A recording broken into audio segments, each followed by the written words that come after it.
I know you're promoting 2 different books. Yeah.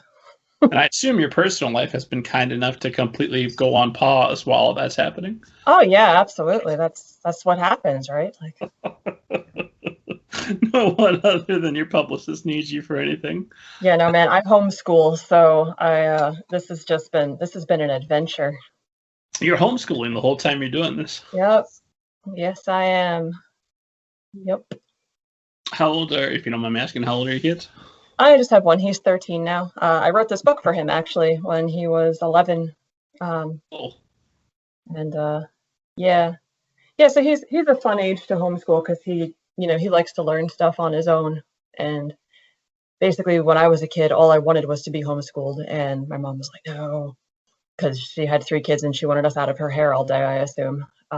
So I was like, if I ever have a kid, I'm going to homeschool him if he wants to be homeschooled, or homeschool them if they want to be homeschooled. And it turned out that he loved public school for about 5 years, and then he decided he didn't like it anymore. And so I pulled him in the middle of the school year 2 years ago. And we've been homeschooling since, which means I have had no time to write anything. Oh, and you were ahead of the pandemic, though, I assume. Yeah. I was able to make the choice to homeschool him, which was nice. And I had like these 2 books that were being shopped around at the time, and I was hoping that like if I got at least a good home for one of them, then my career wouldn't just completely die while I was homeschooling forever. And it turns out they both got good homes, so I was very lucky. Oh, that's fantastic. Yeah.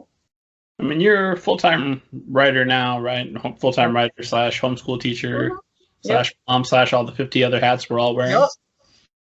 Yep. Did you have plans to continue maintaining some sort of day job, or was the plan always to go toward being an author? I've wanted to be an author since forever. When I was a kid, I wanted to be all kinds of different things. I wanted to be a paleontologist for a long time. I wanted to be an astronaut. I wanted to do like all these things that kind of require a lot more like focus and dedication and decisiveness. And then I realized at one point, I was probably about 10, that if I was an author, then I could just kind of dabble in all the things that I'm interested in and kind of live vicariously through characters. And then that's always been what's been most appealing to me, is to just be able to mess around and learn about everything and do crazy research and just have fun. And so, yeah, I've wanted to be a writer forever, really. What's your, we should call this the start of the show because this is already good stuff. What's your first memory of wanting to be an author? Oh, man. I don't know. I've always loved books. Like I was my mom's firstborn kid, and I didn't really have to like share stuff with anybody, so I was reading all the time and nobody took my books from me. It was great.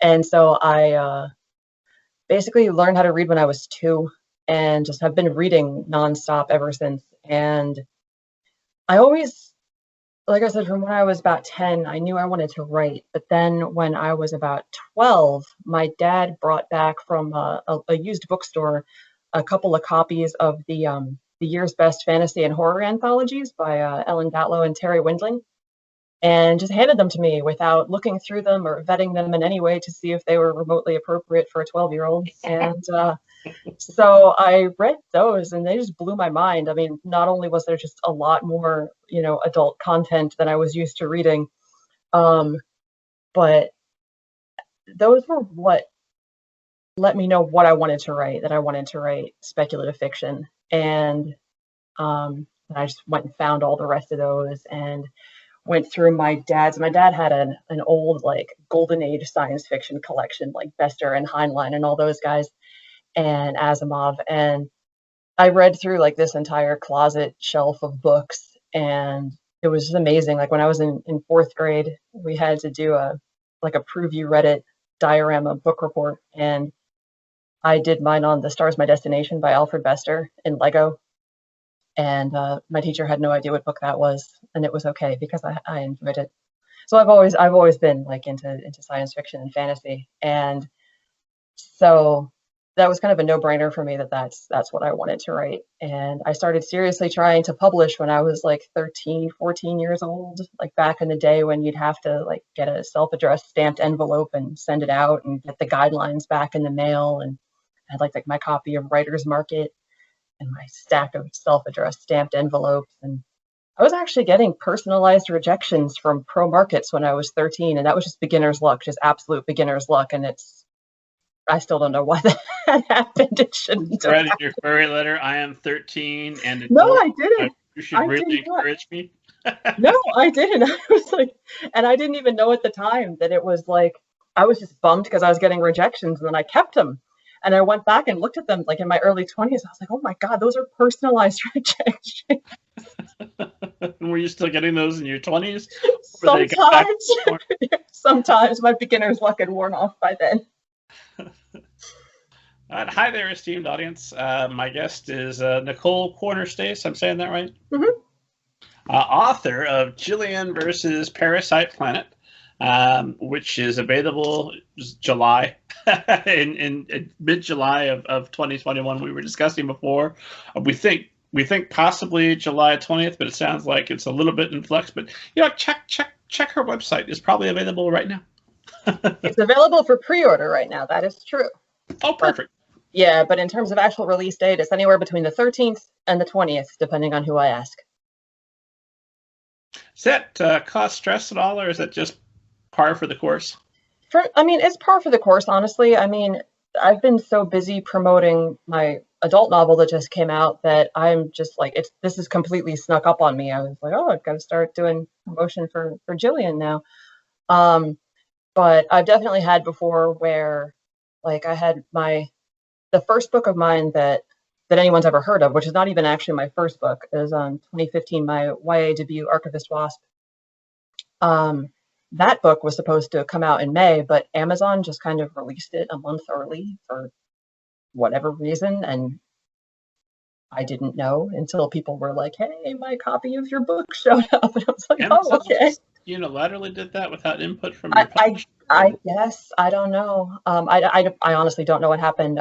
That publisher hates Amazon for many excellent reasons, and so I don't imagine they were really in communication with them much at all, because I think they try to like avoid Amazon as much as possible.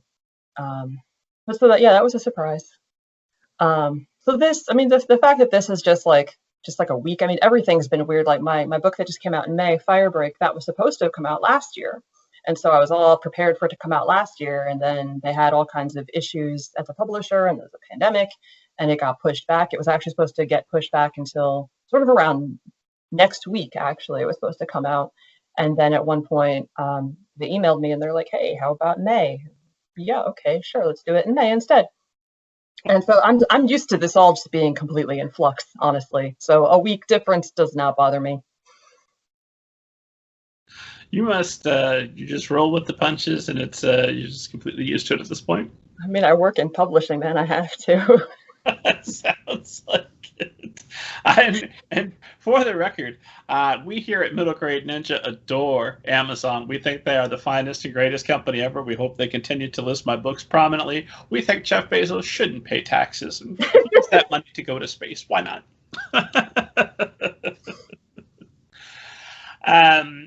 So, okay, you mentioned Heinlein, and I saw that some reviewers have been comparing JILLIAN versus Parasite Planet to Heinlein for, the really obvious reason that there's a little bit of Starship Troopers going on with it.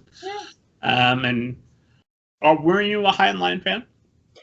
I actually, all that old school science fiction, I read it when I was a kid, and I never actually went back and reread any of it as an adult.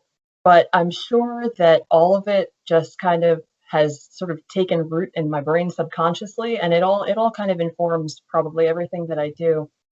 Of the books that I read at that time, like when I was like in 4th grade, when they were like way too old for me, and I probably shouldn't have been reading them, the one that I remember liking the most was The Star's My Destination by Alfred Bester. Although thinking back on some things in that book, they're like wildly problematic, as like most of the books from that era probably are. They probably don't age very well. But yeah, I really should go back and read some of that stuff and just see how much of it I can trace to like, oh yeah, this was formative for me. That was formative for me, just because I read it at such an age that was just really, that it would stick with me without me even really being aware of it, Well, that's the thing I find about having lived past a certain point, especially having been around at a time when there was no internet, there was not the same collective culture that we've come to now. I mean, we still had television shows that tried to program us, but you could go places and they were less the same. They were less, the restaurants weren't all 100% identical. The mall didn't look like the same mall you left 5 states ago. Where was I going with that? Well, it was a beautiful description and a lead up, but it was I've lost it. No, I was talking about problematic literature. If you've lived long enough, anytime I talk about something I really loved when I was a kid, I have to stop and go, wait a minute. I used to recommend Roald Dahl to everybody, and I know how that turned out. Certainly Heinlein. I knew at the time I read it, like, whoa, that's not great. You should not have said that. Yeah. And I think Asimov also. Yeah. So, all right. Well, that was a nice conversational cul-de-sac. Let's move on.